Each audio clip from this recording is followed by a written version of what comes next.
the people that I've met along the way and the people that I will meet in the future, I think has helped me grow as the person that I am and also the player that I am. And I don't know, I'm excited to find out the rest of my soccer story. Yeah.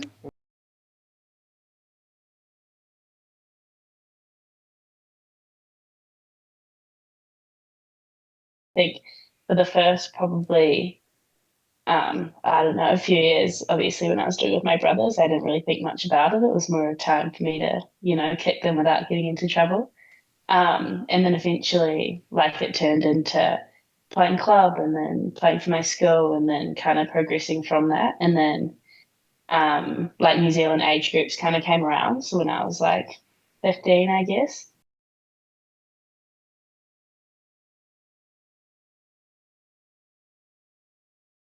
In New Zealand, there was no professional women's team when I was growing up. And we have a professional men's team we had at the time called the Wellington Phoenix. And I used to watch them all the time with my brothers, and at halftime would go out and play, and like I'd pretend that was me, in the stadium. So, and then when I was 17, I think 18, 2021, it was, even before that, so 2020, 2019, there were rumors that there could be a female team coming in and to that league. So the first professional women's team in New Zealand. So I think that was kind of like a incentive for me to be like, like I want to be a part of that first women's team. So I think that was something that kind of inspired me even more. Like I think I always knew, like I wanted to, play professionally and do that. But I think having that as like a thing that could be at home was something that was special and something that helped motivate me to continue, I guess.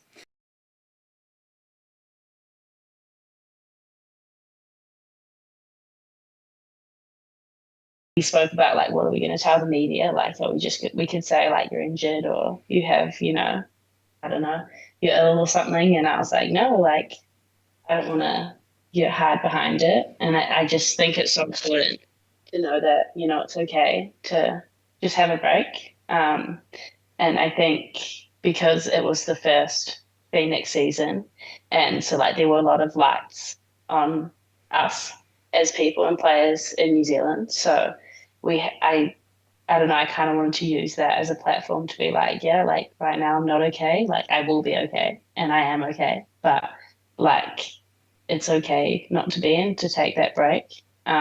Because at the end of the day, we are people, and I was very grateful for like the team and the staff that helped me through that time and like got me through it at the end of the day.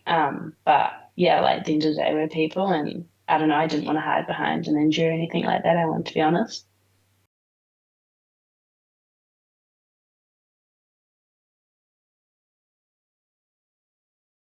It was an incredible experience having it in New Zealand. I think it played out a lot differently to what I had obviously expected. Like I was ready to buy some tickets to watch the games kind of thing. And didn't expect to, be a part of the squad there. So, yeah, we had like a pre-training camp before the thing and kind of they selected the team, like I was young, like I didn't really expect to be too much a part of that. And then a few days later, the head coach rang me and was kind of like, oh, like someone has decided not to be a training player. Like, we want you to come. And I remember being like, oh my God, like, what an opportunity kind of thing. So, yeah, like it was, I never like expected that. And just to be able to be a part of the squad, that would, it was, yeah, an incredible experience.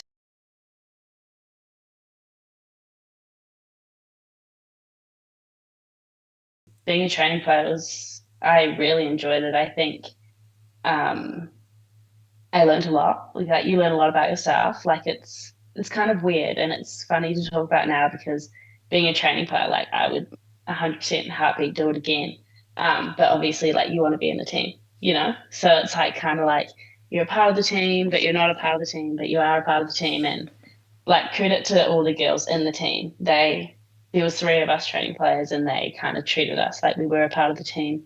Everything the girls got, we got. Like it was. We stayed with the team all the time. Like obviously during the game, we had to sit in the stands, which was like different, but at the end of the game, like we're on the field, we're in the team, we're in the locker room, we're like staying with the team. So I think we were lucky that we were at home and we were able to do that. Where I know that some teams had training players that when the tournament started, like they flew home. Tore my ACL in November last year. Yeah. Um, and so like a year ago. So I was kind of recovering from that, and I'd been at the Phoenix for 3 years, and I was kind of talking to my agent, and I was like, I think I want to, try go somewhere. I've been in the same team for 3 years now. Like I think it's time for me to, pack my bags and leave New Zealand and challenge myself in different areas. And yeah, I remember I spoke to them. Michelle Rayner, she's the sporting director here at Lexington. She's Kiwi, so there was a little Kiwi connection. So I spoke to them on a Zoom call, and they kind of explained like Lexington and what like what their idea is and what they want to bring and stuff like that. And I don't know, sold. I was like, sounds good to me. So that's kind of how it came to. And yeah,